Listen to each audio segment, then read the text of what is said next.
Returning কর্মকর্তা সহ নির্বাচনের দায়িত্বে থাকা কেউ জাতীয় নির্বাচন ও গণভোটে কোনো পক্ষ নিতে পারবেন না, জানিয়েছেন নির্বাচন কমিশনার আনোয়ারুল ইসলাম সরকার। তবে হ্যাঁ ভোটের পক্ষে সরকারের প্রচারণা নিয়ে কোনো মন্তব্য করেননি তিনি। এ বিষয় নিয়ে আরো জানাতে লালমাটিয়া থেকে আমাদের সাথে যোগ দিয়েছেন নির্বাচন বিশ্লেষক আ.ক.ম সাইফুল ইসলাম চৌধুরী। জনাব সাইফুল ইসলাম চৌধুরী, আপনাকে স্বাগত জানাচ্ছি ইন্ডিপেন্ডেন্ট টেলিভিশনে। যেটি জানতে চাই যে সরকার যদি হ্যাঁ ভোটের পক্ষে থাকে তবে নির্বাচনী কর্মকর্তারা কেন নয়?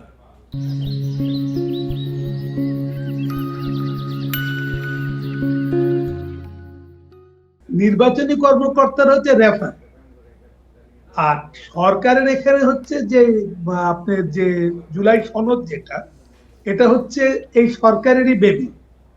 অতএব এই সরকারের দায়িত্ব হচ্ছে জুলাই সনদকে পাস করিয়ে আনা।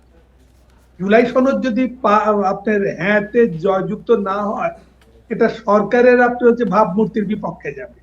ফলে সরকার এটা অবশ্যই তারা হ্যাঁ পক্ষে তারা কথাবার্তা বলবেন এবং হ্যাঁ পক্ষে ভোট চাইবেন। কিন্তু নির্বাচনী কর্মকর্তা হিসেবে যারা দায়িত্ব পালন করবেন, তারা নির্বাচন কমিশনের সঙ্গে সঙ্গে মাঠ পর্যায়ে যারা নির্বাচনী কর্মকাণ্ডে জড়িত, তারা সবাই রেফারি, লাইন্সম্যান ইত্যাদি হিসাবে নিযুক্ত হয়ে গেছেন। মূল রেফারি হচ্ছেন তো নির্বাচন কমিশন।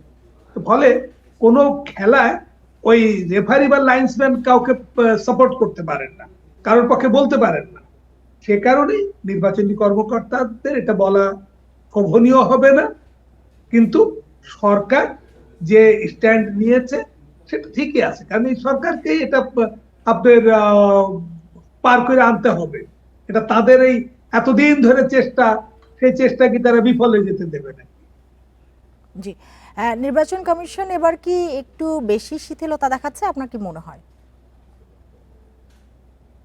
না, এটা শিথিলতা তো মনে হচ্ছে না। তবে যেটা হচ্ছে, নির্বাচন কমিশন যাদেরকে নিয়ে লড়াইটা করে, তার হ্যান্ডস হচ্ছে পুলিশ। এখন পুলিশ তারা আপনার বিভিন্ন জায়গায় এখনো তারা আগের যে অবস্থাগুলো নিয়ে হয়েছে গত 17 মাসে, তাতে পুলিশ অতটা শক্তিশালী এখনো হয়ে সারে নাই। ফলে সময় লাগবে। এখন নির্বাচন কমিশন তো আর কঠোর এখান থেকে হলে হবে না, তার পুলিশকে কঠোর হলে পারে তখন পারবে। এখন কতটা কঠোর তারা পুলিশকে করতে পারবে সেটা এখনো তো হাতে বেশ কয়েকদিন সময় আছে, দিনা 15 মতন তো ভোটের সময় আছে। দেখা যাক কতদূর তারা কি করতে পারেন। জি, আইন শৃঙ্খলা বাহিনীকে নিরপেক্ষ থাকার নির্দেশ ইতিমধ্যেই দিয়েছে স্বরাষ্ট্র উপদেষ্টা। কোনো তৎপরতা কি দেখা যাচ্ছে তাদের? আইন শৃঙ্খলা বাহিনীকে নিরপেক্ষ থাকতেই হবে।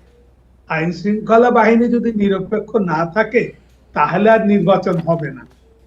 আমরা অতীতে যে গত 3 নির্বাচন যা দেখেছি, তাতে করে আমাদের যে সংখ্যাগুলো, জনসাধারণের সংখ্যা, সেটা হচ্ছে আইন শৃঙ্খলা বাহিনী অতীতে যে ভূমিকা পালন করেছে, সে ভূমিকায় যেন তারা না যায়। মানে অতীতে বলতে গত 3 নির্বাচনে সেই ভূমিকায় যাতে তারা না যায়।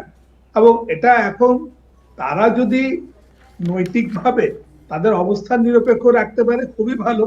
আর তারা যেভাবে এখন এক এক জায়গায় ধমকের ভেতরে পড়ে, সেই ধমকে যদি কিছু করে, সেটা আমার তো বলার কিছু নাই। কারণ রাষ্ট্র যেভাবে চলবে, যারা রাষ্ট্রের নিয়ন্ত্রক তারা যেভাবে চালাবেন, পুলিশও সেভাবে চলবে। পুলিশকে যদি রাষ্ট্র বলে যে একেবারে নিরপেক্ষ থাকতে, পুলিশ নিরপেক্ষ থাকতে পারবে। এটা নির্ভর করবে হচ্ছে ইচ্ছার উপরে, উপর মহলের ইচ্ছার উপরে নির্ভর করবে, অনেক কিছু নির্ভর করবে।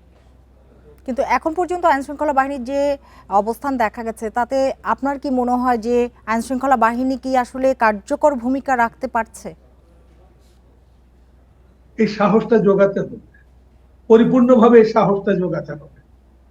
যেখানে যা হচ্ছে, আইন শৃঙ্খলা বাহিনী যে ভূমিকা নেবে, সেই ভূমিকাকে সাপোর্ট দিতে হবে। এই সাপোর্টটা যদি না পান তারা, তাহলে তারা তাদের যে কঠোরতা, এখানে নিরপেক্ষতা বলতেই কিন্তু কঠোরতা, তারা একেবারে কঠোরভাবে তাদের আইন শৃঙ্খলা, যেটা আইনে যা লেখা আছে সেই আইন বাস্তবায়ন করবে। এটা কঠোর হবে। এটা করতে গেলে পারে তাদের উপর থেকে আশ্বাস থাকতে হবে যে তারা কঠোর হলে পারে তাদের বিরুদ্ধে কিছু করা হবে না। কিন্তু এখন যেটা লক্ষণ যেগুলো দেখি বিভিন্ন জায়গায়, সেটা হচ্ছে কঠোর হলেই বলা হয় যে আমরা অতীতে এই করেছি সেই করেছি, আমাদের বিরুদ্ধে কঠোর হবা কেন?